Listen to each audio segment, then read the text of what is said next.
ଏବେ ତ ଦିନ 9ଟା ବାଜିଲାଣି, ମତେ ପୁଣି ସ୍କୁଲ ଯିବାର ଅଛି। ବୋଉ, ଏ ବୋଉ। କଣ ହେଲା? କାହିଁ ଚିଲଉଛୁ? ବୋଉ, ମୁଁ ସବୁ କାମ ସାରି ଦେଇଛି, ଏବେ ଯାଉଛି ମୁଁ ସ୍କୁଲ ଯିବି। ସ୍କୁଲ? ନାଇଁ ନାଇଁ, କଣ କହିଲୁ? ତୁ ପୁଣି ସ୍କୁଲ ଯିବୁ? ସ୍କୁଲ ଯାଇକି ପାଠ ପଢିବୁ? ଝିଅ ପିଲାଟା ପାଠ ପଢି କଣ କରିବୁ? ଯା କାମ କର। ବୋଉ ବୋଉ, ମୋ ବ୍ୟାଗଟା କୁଆଡେ ଗଲା କହିଲୁ? ସ୍କୁଲ ଟାଇମ ହେଇଗଲାଣି ବା। ରହ ଯାଉଛି। ବୋଉ, ଭାଇ ତ ସ୍କୁଲ ଯାଉଛି, ମୁଁ କାହିଁକି ସ୍କୁଲ ଯିବିନି?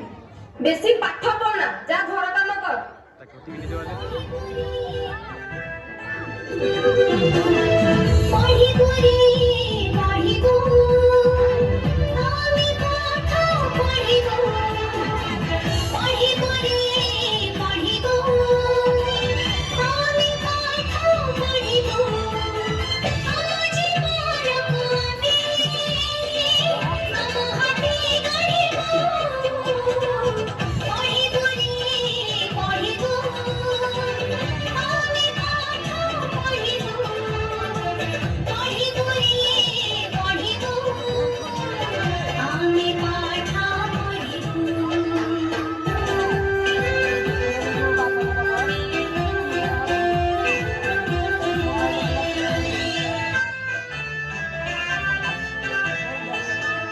चला खाली घर पाइते